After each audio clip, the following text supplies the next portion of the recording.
Ok, donc je me présente, donc je suis Dominique Harouet, je travaille à l'unité Infosol de l'INRA d'Orléans. Donc c'est une unité qui a pour mission de constituer euh, le système d'information, on va dire, sur l'état des sols de France et sur l'évolution de leur qualité. Donc on va voir des choses vraiment très macro, hein, à l'échelle du territoire entier. J'ai aussi une petite casquette carbone du sol parce que j'ai coordonné l'expertise de l'INRA sur le stockage du carbone dans le sol au début des années 2000. Et à ce titre, j'ai aussi fait partie du GIEC. Donc j'ai dirigé cette unité pendant une douzaine d'années. Au bout de ces 12 ans, on a sorti un rapport et une synthèse sur l'état des sols de France, qui est librement téléchargeable sur le site du groupement d'intérêt scientifique Sol. J'en ai apporté quelques-unes ici. Et puis, donc maintenant, j'ai quitté la direction de l'unité et je m'occupe d'un grand programme mondial sur l'état des sols de la planète. Alors, dans quel état sont les sols de France? Mais avant, je voudrais commencer par quelques généralités. Le sol, il est en position d'interface dans l'environnement, interface avec 4 grands compartiments de l'environnement qui sont la biosphère, donc la végétation, l'atmosphère, l'hydrosphère et puis la lithosphère ou la géologie si vous préférez, la roche-mère. Et donc avec ces 4 grands compartiments, il échange en permanence des flux. Il échange des flux d'eau, il échange des flux de gaz, il échange des flux de particules, de molécules, d'éléments. Et donc on conçoit que finalement toute étude écosystémique se devrait de le prendre en compte. Le sol par rapport à l'air et l'eau, il a une particularité, c'est que c'est une ressource qui est non renouvelable à l'échelle humaine. Il faut 10 000, 100 000 ans, parfois des millions d'années pour construire un sol, et on peut le détruire en quelques dizaines d'années, ou même en quelques années. Donc une ressource essentielle, non renouvelable, et une ressource qui produit des services multiples. On a parlé de services écosystémiques tout à l'heure. Alors le premier service auquel on pense ici, bien entendu, c'est la production d'aliments ou de biomasse, mais c'est aussi les sols qui stockent une partie de nos eaux et de nos éléments nutritifs. C'est les sols qui filtrent nos eaux, c'est les sols qui transforment nos déchets, une grande partie de nos déchets, en particulier des déchets de l'agriculture. C'est une source de matières premières. On va piocher dans le sol pour aller chercher des tuiles, des argiles, des choses comme ça. C'est un habitat et un patrimoine génétique immense. Il faut savoir que dans une petite cuillère de sol, il y a plusieurs milliards de micro-organismes et qu'on estime qu'actuellement, on en connaît à peine 10%. Et puis c'est aussi notre environnement physique et culturel, c'est là-dessus qu'on bâtit, etc. Donc on voit des services multiples et surtout des services qui finalement peuvent être antagonistes. Et donc il n'y a pas de qualité de sol en soi, la qualité du sol, elle va dépendre du service qu'on veut qu'il rende. C'est une ressource qui est aussi soumise à de fortes pressions. Donc vous savez peut-être que depuis 2002, il y a la Commission européenne qui pousse pour essayer d'avoir une directive sur les sols. Elle a listé les principales menaces qui pèsent sur les sols à l'échelle de l'Europe.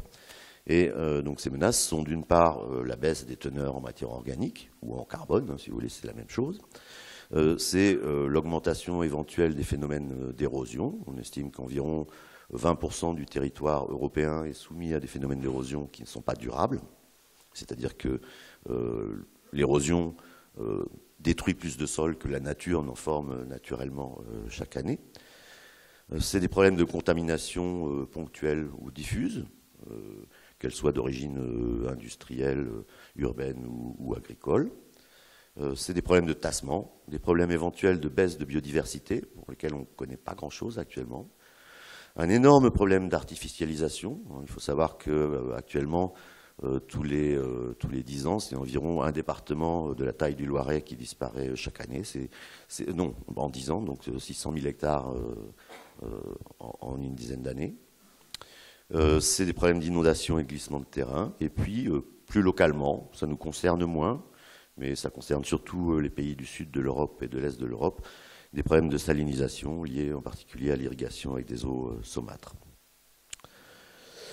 C'est une ressource qui a un fort impact, du fait de sa position centrale, c'est une ressource qui a un fort impact sur d'autres milieux, sur la chaîne alimentaire, sur la qualité de nos eaux, sur les zones habitées, par exemple au travers des coulées de boue, des inondations. C'est un réservoir éventuel de pathogènes. Et puis on le verra, c'est un moteur qui permet éventuellement de lutter ou d'atténuer l'effet de serre. Ensuite, l'autre caractéristique des sols, c'est que c'est une ressource qui est caractérisée par sa très grande variabilité. En fait, il ne faudrait pas dire le sol, il faudrait dire les sols. Et cette variabilité, elle s'exprime depuis l'échelle planétaire jusqu'à l'échelle intraparcellaire. Et ça, tous les agriculteurs le savent. Donc là, je vous ai mis quelques sols qu'on peut trouver en France, où vous voyez qu'ils sont très très différents.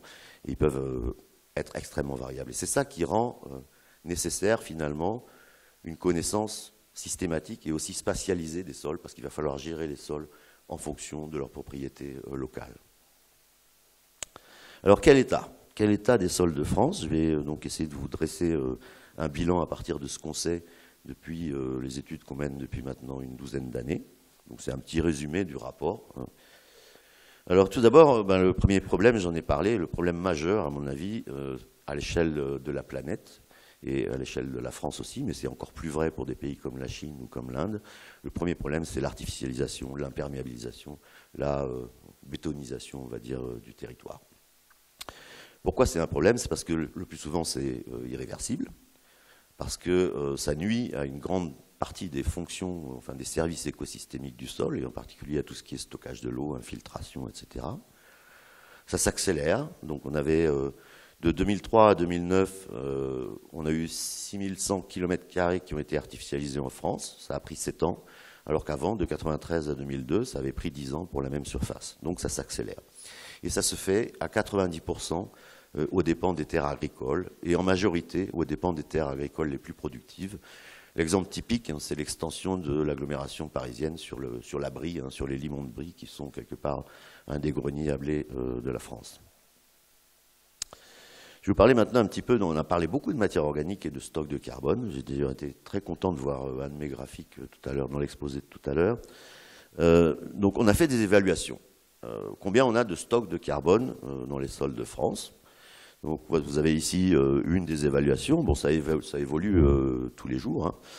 Mais là, on a estimé que dans les 30 premiers centimètres des sols de France, on avait environ 3,2 milliards de tonnes de carbone qui étaient stockées sous nos pieds. Si on considère que ça représente uniquement 30 à 40% du stock de carbone total qui est dans les sols, et si on met le prix de la tonne de carbone au prix qui nous a été indiqué chez les Suédois, on a sous nos pieds plus que le budget annuel de l'État français. Alors, comment ça se répartit? Ça se répartit pas aléatoirement. Hein.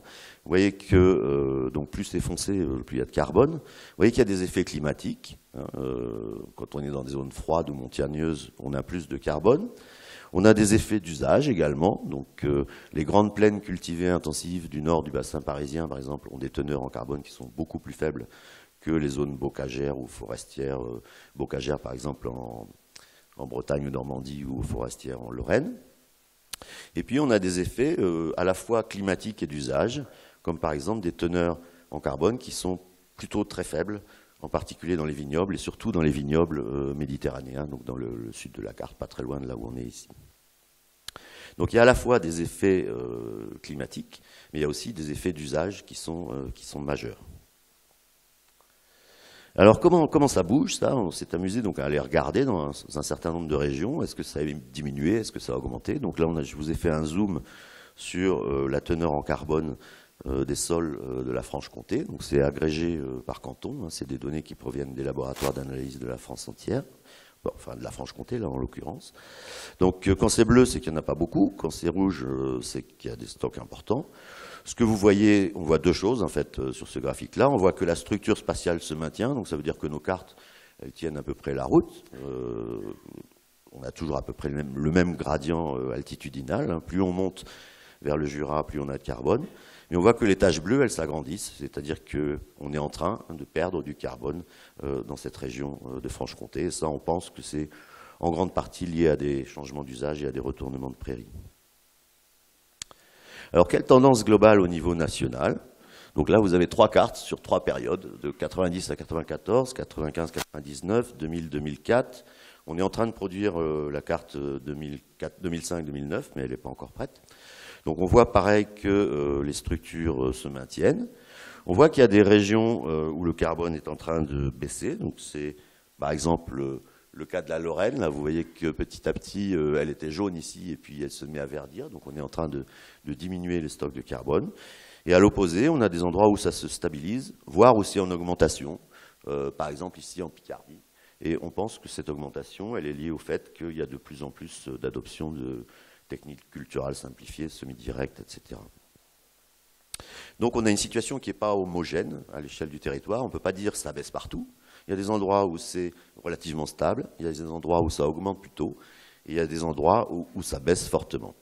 Ce qu'il faut savoir, c'est que cette dynamique, elle n'est pas symétrique, c'est-à-dire que quand ça baisse beaucoup plus vite que quand ça augmente.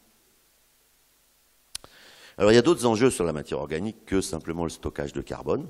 On en a parlé, hein. Donc avoir de la matière organique en importance, ça vous permet d'avoir une meilleure structure, ça vous permet d'avoir une meilleure stabilité de votre structure, ça vous permet de protéger votre sol contre l'abattance et contre l'érosion, ça va augmenter votre potentiel de réservoir d'éléments minéraux, ça va augmenter votre rétention en eau du sol et puis également l'infiltration.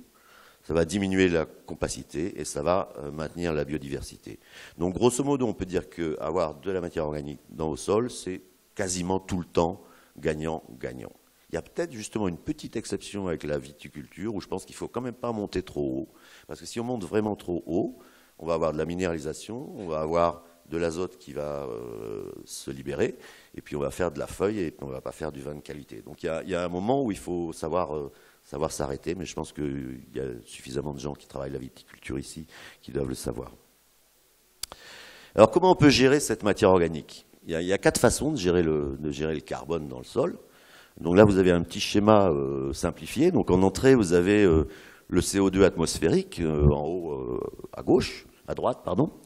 Ce CO2 atmosphérique, il va être capté par la végétation pour faire ce qu'on appelle la production primaire. Il va générer des feuilles, des tiges, etc. Ensuite, cette végétation, il y en a une partie qui va partir dans des filières. C'est le point 2. Et puis ces filières, elles peuvent éventuellement, à un moment, faire un retour au sol. Je pense que c'est l'objectif justement de Freycinet. Il y en a une partie qui va être également récoltée, éventuellement, de cette végétation. Il va rester de la litière ou des pailles. Ça, c'est le point 3. Cette litière ou ces pailles, on peut soit les gérer par un retour rapide. L'exemple type, c'est le Berry, c'est je brûle mes pailles. Soit donc, le carbone repart directement à l'atmosphère, soit on va le faire transiter par le stock de carbone du sol. Et là, il va y avoir un retour, un jour ou l'autre. Ça va peut-être mettre 100 ans, 10 000 ans, ça va dépendre de la dynamique des matières organiques, mais vous aurez un jour un retour différé. Et ce sur quoi vous pouvez jouer, donc, c'est sur la vitesse de ce retour différé. Donc il y a 4 façons de faire. Soit vous augmentez la production primaire, soit vous jouez sur les filières et vous amenez donc du carbone externe, c'est le cas Freycinet. Soit vous jouez sur l'alternative retour rapide, retour différé, soit vous jouez sur la vitesse de biodégradation du carbone dans votre sol. Par exemple, vous allez adopter du semi-direct au lieu de labourer plus fréquemment, de façon à ralentir la minéralisation des matières organiques. Alors les leviers possibles sur la matière organique, c'est quoi ? On en a déjà parlé, c'est ce qu'on appelle les TCS, donc les techniques culturales simplifiées, le semi-direct. Les cultures intermédiaires, donc les engrais verts, ce qu'on appelle les SIPAN, les cultures intermédiaires pièges à nitrate. C'est la modification de la gestion des prairies temporaires, allonger la durée des prairies temporaires, les intensifier mais de façon raisonnée. C'est diminuer la fréquence des cultures qui restituent peu de carbone. On sait qu'il y a des cultures qui restituent très peu de carbone. L'exemple type, c'est la betterave ou la pomme de terre. Il y en a d'autres qui en restituent beaucoup. Le maïs grain, par exemple, ça en restitue pas mal. C'est enherber les vignes et les vergers, et c'est apporter des produits organiques. Allez, je vais passer à d'autres choses maintenant. Le phosphore, est-ce qu'on en a trop? Est-ce qu'on n'en a pas assez? Alors là, vous avez une carte donc, des teneurs en phosphore assimilables des sols de France. Pareil, on a classé les cantons en fonction qu'on avait des teneurs qu'on jugeait fortes ou trop fortes, des teneurs moyennes ou des teneurs faibles. Alors la première surprise, c'est que finalement, il y a quand même pas mal de sols en France qui n'ont pas énormément de phosphore. On pensait qu'il y en avait beaucoup partout, puis finalement, il n'y en a pas tant que ça. On peut se demander si à terme, on ne va pas aller vers une baisse de la fertilité à cause de ça. Les autres choses, ce n'est pas des surprises. On s'attendait forcément à ce qu'il y ait énormément de phosphore dans les sols bretons, par exemple.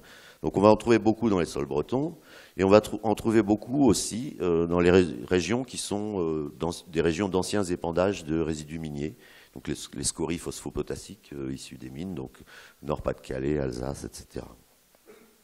Mais en tout cas, une situation extrêmement contrastée, c'est-à-dire qu'on a une juxtaposition en France de situations où on en a trop et de situations où finalement il semble qu'on n'en ait pas assez. Alors un exemple, alors je ne veux pas à tout prix m'acharner sur les Bretons, mais c'est un exemple typique où on montre depuis les années 80 jusqu'aux années 2000 comment ça évolue. Et on s'aperçoit que finalement ça augmente en permanence. Et ce sont les secteurs où il y en a le plus qui augmentent le plus. Donc quelque part on va dans le mur de ce côté-là. Ça c'est clair, c'est lié aux élevages hors sol, c'est lié au fait qu'on a trop peu de surface pour répandre tout ce qu'on produit. Alors, trop ou pas assez, finalement, voilà, je vous l'ai déjà dit, il y a beaucoup de sols qui ont des teneurs en phosphore relativement faibles. Et puis les fortes teneurs, elles sont soit en zone d'élevage et d'excédent structurel, et là, elles continuent à augmenter, soit elles sont sur des anciens épandages d'origine minière, et là, elles ont plutôt tendance à se stabiliser ou à baisser. On sait aussi que les apports moyens de phosphore minéral sont en constante diminution. Ils ont diminué pratiquement de moitié depuis 20 à 30 ans. Et donc on peut se poser la question, quel sera le niveau de phosphore des sols de France à long terme, comment mieux gérer les situations d'excès et de déficit, et comment mieux recycler du phosphore d'origine organique en particulier. Le même type de carte avec le potassium, où là on a eu des surprises, parce que c'est pareil, il y a eu une baisse généralisée des apports en potassium dans les sols de France, mais on ne voit pas d'évolution. Alors la carte que vous voyez là, c'est la carte du potassium, plus c'est gris foncé, plus il y en a. Puis je vous ai mis en petit la carte du pourcentage d'argile des sols. Donc c'est clairement corrélé, quoi. Je veux dire, le potassium et les teneurs en argile sont corrélés. Et ce qu'on pense, vu qu'on ne voit pas d'évolution depuis pratiquement maintenant plus de 20 ans, c'est qu'il y a une fourniture par le sol qui est relativement importante et que probablement aussi, on a peut-être trop mis de potassium dans les années 80 ou 70 et que probablement que les cultures s'en sortent avec je dirais des fertilisations moindres que ce qu'on mettait dans les années 70. Un petit mot sur les oligoéléments. Donc là, je vous mets une carte du risque de carence en cuivre. Donc, bon, évidemment, il n'y en a pas dans les zones de vignobles, de risque de carence en cuivre, mais on en trouve quand même pas mal. Et ça, c'est un peu la même chose presque pour tous les oligoéléments. Et donc, on se dit que finalement, c'est probablement lié au fait que autant, je dirais, le NPK, maintenant, c'est bien assimilé, c'est suivi, c'est analysé, autant la pratique du bilan en oligoéléments, elle est assez rarement faite finalement. Donc, beaucoup de situations de carence potentielle. Maintenant, je vais passer aux choses qui fâchent vraiment. Donc, je vais vous parler un peu de contamination. Alors là, vous avez une carte qui vous montre les teneurs en plomb. Vous voyez qu'on est dans une zone où il y en a beaucoup, d'ailleurs, des sols de France.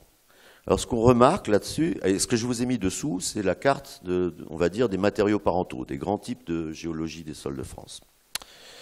On remarque deux choses. On remarque qu'il y a des matériaux parentaux qui par nature géologique, contiennent du plomb. C'est le cas en particulier de tout le pourtour du Massif central, et c'est en particulier le cas ici. Ce plomb, il n'est pas forcément gênant, parce qu'il est là depuis des centaines de milliers d'années. Il ne va pas forcément passer dans les végétaux. C'est du plomb naturel, entre guillemets, on va dire, du plomb géogène, on dit dans notre jargon. Et puis on remarque aussi quand même qu'on a des choses qui sont un peu plus inquiétantes. Ici, par exemple, autour de Paris, ou ici dans le Nord-Pas-de-Calais, ou ici dans l'estuaire de la Loire, où on a du plomb qui est manifestement pas géologique, mais qui est forcément d'origine anthropique. Alors ça, il y a des moyens de calculer. En fait, en comparant les teneurs en plomb en profondeur et celles en surface, on peut savoir ce qui a été apporté par l'atmosphère ou par l'homme, on va dire. Donc on a joué à faire ça ici sur la région parisienne. Donc vous avez Paris qui est ici, ça c'est l'Île-de-France, là c'est le Loiret, là c'est l'Eure-et-Loire. Donc on voit qu'on a un immense ballon de rugby de plomb d'origine anthropique, d'origine humaine, autour de la région parisienne. Et on a pu calculer que sur cette région, on avait 143 000 tonnes de plomb qui s'étaient accumulées depuis l'ère industrielle, ce qui représente à peu près 6 tonnes de plomb par kilomètre carré. Ça, c'est un petit message pour montrer aussi que, bon, on accuse souvent l'agriculture d'être le pollueur, surtout quand on est bobo à Paris. Là, c'est plutôt l'inverse. Là, on pense sérieusement que c'est quand même l'essence plombée des Parisiens qui est venue contaminer le pourtour de la région parisienne. Alors la même chose avec le cadmium. Alors là, le cadmium, il y en a aussi beaucoup d'origine naturelle. Bon, pour ceux qui connaissent un petit peu la géologie de la France, vous voyez tous les matériaux calcaires jurassiques, en fait, hein, toute cette bande-là, le Jura, tout ce qui est Charente, les Causses, etc., où là, il y a du cadmium qui était contenu naturellement dans les calcaires qui ont donné naissance au sol. Par contre, il y en a très peu dans les matériaux cristallins ici. Il y a un gros hotspot encore par là. Et puis, de la même façon, on va trouver des contaminations ici, en particulier à l'ouest, au nord-ouest de la région parisienne, où là, on pense que c'est lié à des épandages de gadou et de boues de stations d'épuration avant que ces boues ne soient contrôlées. Un petit mot sur le cuivre. Alors, voilà la carte des teneurs en cuivre, donc ça ne va pas trop vous étonner. Vous avez ici donc la carte du matériau parental en dessous. On ne voit pas vraiment de lien entre le matériau parental et le cuivre dans les sols. Par contre, si je remplace la carte du matériau parental par la carte des vignobles français, évidemment, on va tout de suite voir que l'impact majeur, c'est la bouillie bordelaise. Bon, ceci dit, pour la vigne, ça ne la gêne pas. Elle supporte très bien des teneurs en cuivre comme ça. Le problème pourrait se poser si un jour on voulait arracher les vignes et convertir pour faire autre chose. Là, on pourrait peut-être avoir des problèmes. On pourrait peut-être aussi avoir des problèmes si on a des sols nus et cultivés dans le sens de la pente et que les orages emmènent tout ça dans les rivières. Ça pourrait déranger un peu les poissons d'avoir tout ce cuivre. Bon, il n'y a pas que les vignobles. Il y a aussi des petits hotspots, alors les mêmes. Hein. On a Paris et puis le Nord-Pas-de-Calais. Là, c'est du cuivre d'origine industrielle, c'est clair, hein, c'est de la métallurgie, etc. Et puis on a les cochons en Bretagne, forcément. Le lisier. Alors, des trucs encore plus gênants. Donc, ça c'est le lindane. Donc, c'est un insecticide qui est aujourd'hui interdit. Donc, on l'a mesuré sur une région du nord de la France, enfin le Nord-Pas-de-Calais, plus la Somme, plus la Seine-Maritime, parce qu'on n'avait pas les moyens financiers de le mesurer partout, mais on en a trouvé partout, avec des gradients énormes. Donc, ça veut dire qu'on a ce contaminant qui, à notre avis, se revolatilise et se dépose un petit peu partout. Bon, faut savoir que le lindane, on en trouve aussi au sommet du Mont Blanc ou même en Antarctique, hein. Et là, on le trouve absolument partout. Bon, alors, je ne vais pas non plus vous affoler, c'est des teneurs qui sont très faibles, mais ça veut dire quand même qu'on a une contamination généralisée, probablement même de toute la planète. Encore plus inquiétant, donc là, on va passer, on est en Guadeloupe, là, on est à Basse-Terre. Donc, ils ont répandu un insecticide aussi pour lutter contre le charançon de la banane. Dans les années, à deux périodes, dans les années 83, 86 et puis 93. Après, il a été interdit, puis il est revenu sous un autre nom, et ils l'ont répandu dans les années 90. Et alors à l'époque, l'argument c'était de dire cet insecticide, il est très très fortement retenu par le sol, et c'est vrai, et donc il passera jamais dans l'eau, donc c'est vachement écologique. Et donc ils en ont foutu partout. Et puis après ils se sont aperçus, enfin ils avaient été alertés quand même à l'époque par l'INRA, même à la fin des années 70-80. Et ils se sont aperçus que finalement cet insecticide, il passait directement dans des légumes, en particulier les légumes racines, ignames, etc., qui sont cultivés là-bas. Alors dans la banane, pour l'instant on n'a pas trouvé, il ne passe pas. Mais à partir du moment où la banane se déprécie et où on veut convertir des bananeraies en culture vivrière, ça pose un énorme problème. Donc on a cartographié les propriétés des sols là-bas, parce que le fait, sa vitesse de migration, en fait, parce qu'il n'y a pas de bébête on n'a pas trouvé encore le micro-organisme qui le dégrade, sa vitesse de migration, donc, dépend de la teneur en argile et de la teneur en carbone, encore une fois, des sols. Et on a calculé qu'il faudrait à peu près 2 siècles pour arriver à décontaminer uniquement la moitié des bananeraies de Basse-Terre. Donc on a Donc là, une vraie catastrophe écologique. D'autres joyeuses saloperies, donc les hydrocarbures aromatiques polycycliques, qui sont des choses quand même assez toxiques et dont la fabrication est interdite aussi. Donc là, c'est la carte du Pyrène sur une maille. Alors là, la carte est plus floue parce qu'on a une maille qui est de 32 km sur 32 km. Mais nous, comment on interprète ça, c'est que, en gros, c'est la partie la plus anciennement industrialisée et la plus fortement industrialisée de France, c'est-à-dire le Nord, la Lorraine, etc., toutes les anciennes mines de charbon, qui est la plus contaminée. Et on pense aussi qu'il y a des entrées maritimes, c'est-à-dire qu'il y a du Pyrène qui doit se balader dans l'atmosphère à l'échelle mondiale, et qu'aux premières pluies qui tombent sur les côtes bretonnes et de Vendée, ben, il se dépose. Après, il reste pas... on ne le voit plus dans l'extrême sud-ouest parce qu'il pleut tellement, ou alors on a des sols qui sont tellement perméables qu'il fout le camp en profondeur. Bon, donc des contaminations, on en a. Bon, elles sont diffuses, elles sont quand même le plus souvent modérées. Il ne s'agit pas d'alerter toute la population. La plupart de ce qu'on voit, à part le chlordécone, la chlordécone, ça passe pas ou ça passe très peu dans ce que vous mangez. Par contre, si j'ai un conseil à vous donner, si vous avez des enfants qui sucent leur pouce, faites-leur laver les mains, surtout s'ils jouent dans la terre. Et puis, quand vous avez des légumes, lavez-les bien avant quand même.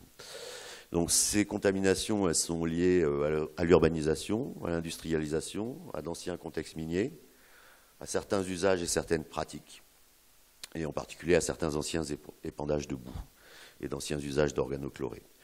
Bon, on a quand même une situation globale qui est moins préoccupante que dans certains autres pays, comme par exemple les Anglais, les Allemands, les Néerlandais ou les pays de l'Europe de l'Est, et bien moins préoccupante que la Chine ou l'Inde, par exemple. Alors, un peu d'érosion maintenant. Donc, l'érosion, ça c'est un enjeu majeur à long terme parce qu'on peut calculer à la vitesse de la pédogénèse actuelle, à la vitesse de formation des sols actuels en France, si vous perdez plus d'1 tonne par hectare et par an, vous perdez plus de sol que la nature n'en forme. Et il y a certains sols sur lesquels c'est même à 100 kg où vous êtes déjà déficitaire. Alors bon, peut-être que vous n'en verrez pas les conséquences immédiatement, mais si on raisonne en termes de durabilité à long terme pour l'humanité, il faudrait peut-être se soucier du fait qu'il nous reste encore des sols un jour. Donc voilà une carte grossière de l'allée d'érosion des sols, intégrée cette fois par petites régions agricoles. Alors on voit que le sud-ouest est fortement touché. On voit aussi que le sillon rhodanien est touché, et puis toutes les grandes plaines du nord du bassin parisien. En gros, c'est les sols limoneux, quoi, les sols limoneux en pente qui subissent le plus d'érosion. On estime donc qu'on a environ 17 à 20% du territoire qui est concerné par cet aléa où l'érosion va plus vite que le sol ne se forme. Alors là, c'est quelques images pour vous montrer des aspects de l'érosion. Donc ça commence souvent par la formation d'une croûte de battance. Donc ça, c'est une croûte de battance sur un semis de betterave dans le pays de Caux, en Haute-Normandie. Puis après, ça fait de l'érosion en nappe. Puis s'il y a des talwegs, ça se concentre. Ça vous fait des jolies ravines comme ça, et puis ça entraîne toute la terre.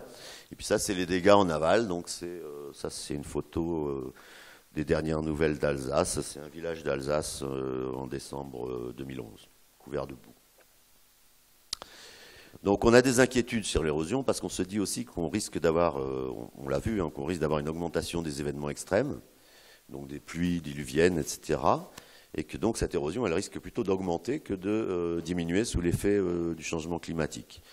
Par contre, on sait ce qu'il faut faire contre. On connaît l'importance du taux de couverture du sol, on sait qu'il faut que le sol il soit le moins nu possible. On sait qu'on peut raisonner le sens du travail du sol quand on le travaille, qu'il ne faut pas le faire dans la pente. On sait que la teneur en matière organique de surface, c'est un des facteurs qui permet de limiter l'abattance et la déstabilisation de la structure du sol. On sait qu'il faut créer des barrières à la connectivité des parcelles. Alors c'est un peu un jargon, mais ça veut dire qu'il faut recréer des fossés, des haies, des choses comme ça, pour éviter que les flux se baladent d'une parcelle à l'autre. Et puis on sait aussi que ça doit se gérer collectivement. On l'a dit plusieurs fois, mais en fait ça ne sert à rien de gérer l'érosion à l'échelle d'une parcelle. Ça doit se gérer à l'échelle du bassin versant entier, c'est-à-dire de l'unité de fonctionnement du système.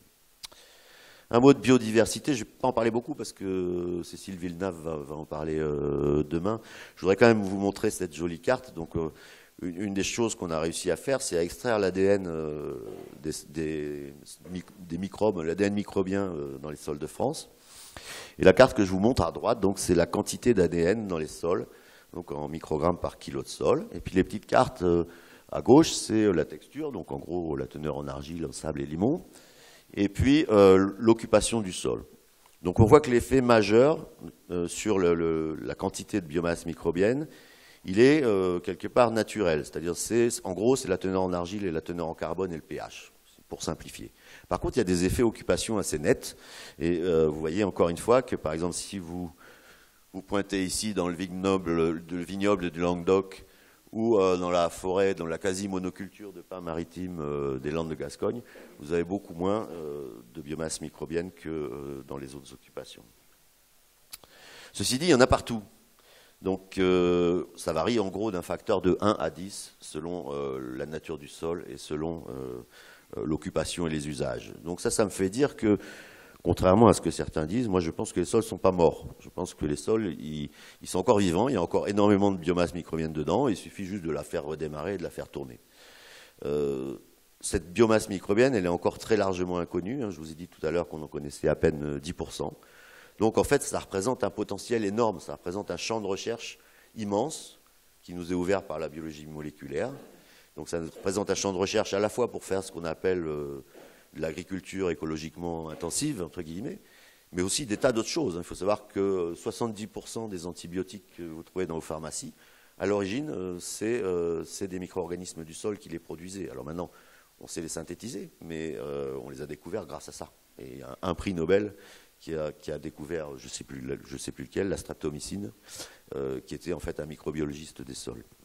Et puis on a une hypothèse forte qui est de se dire il faut en avoir le plus possible et il faut avoir une biodiversité importante.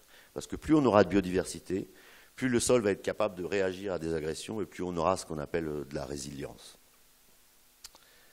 Deux mots sur le tassement. Alors ça, c'est quelque chose sur lequel on ne sait pas grand-chose à l'échelle. C'est très difficile à mesurer à l'échelle de la France entière. Donc ça reste assez inconnu au plan de sa cartographie nationale des risques.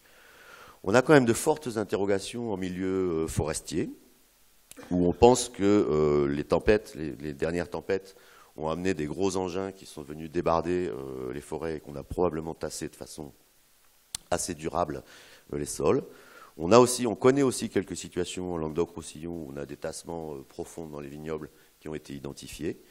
Et puis on sait aussi que les conséquences du tassement, finalement, elles sont plus ou moins réversibles selon les propriétés des sols. C'est-à-dire qu'il y a des sols qui vont être capables de se régénérer naturellement sous l'effet des alternances humectation-dessiccation, par exemple, ou sous l'effet biologique. Puis il y en a d'autres, eux, ils vont rester comme du béton.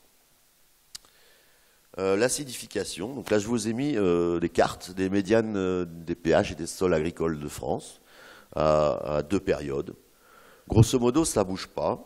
Alors, donc plus c'est bleu, plus c'est basique. Quand vous êtes bleu, vous êtes dans des pH autour de 8, quelque chose comme ça. Quand vous êtes rouge, vous êtes dans des pH autour de 5.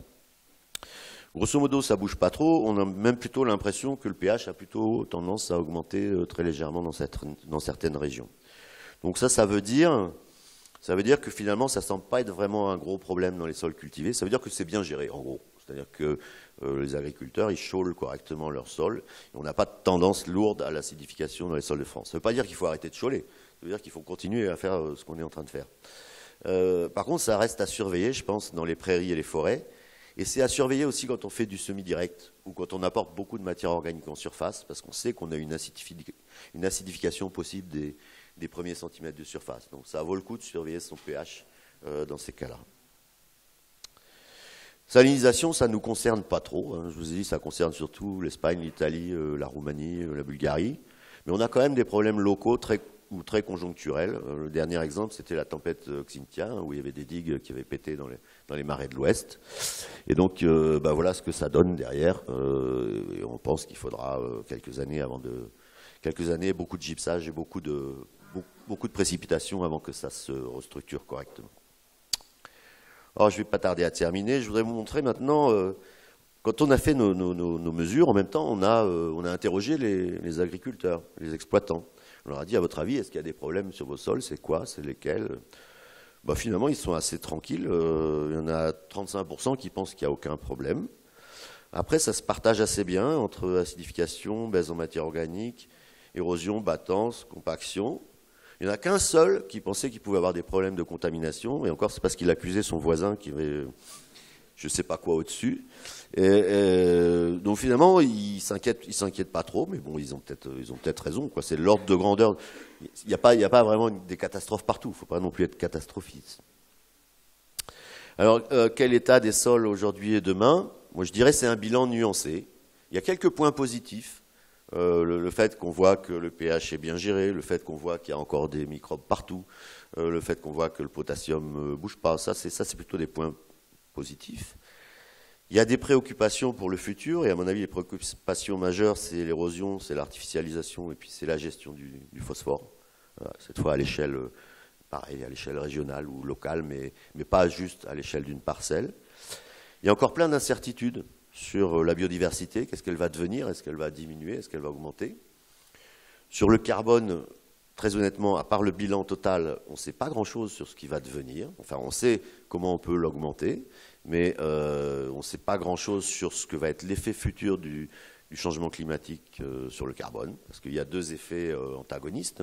Dans certaines régions, ça va peut-être faire que les plantes vont se mettre à mieux pousser, ou à pousser plus, dans d'autres non. Et puis, dans certaines régions, ça va peut-être accélérer la minéralisation ou la stopper si c'est vraiment trop sec. Donc, en fait, on est incapable actuellement de faire des prédictions véritablement fiables sur ce que ça va devenir.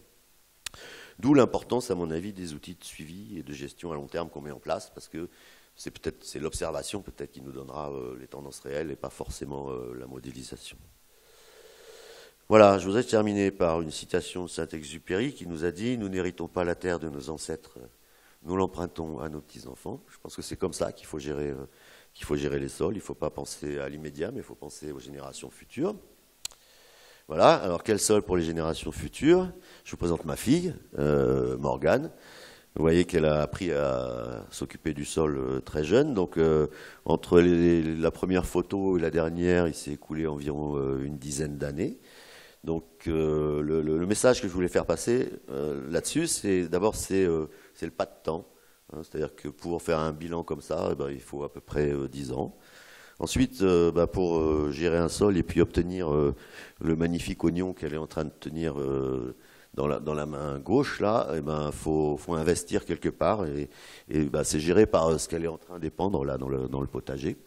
Et puis ensuite, il faut travailler, c'est la suite. Voilà, merci pour votre attention.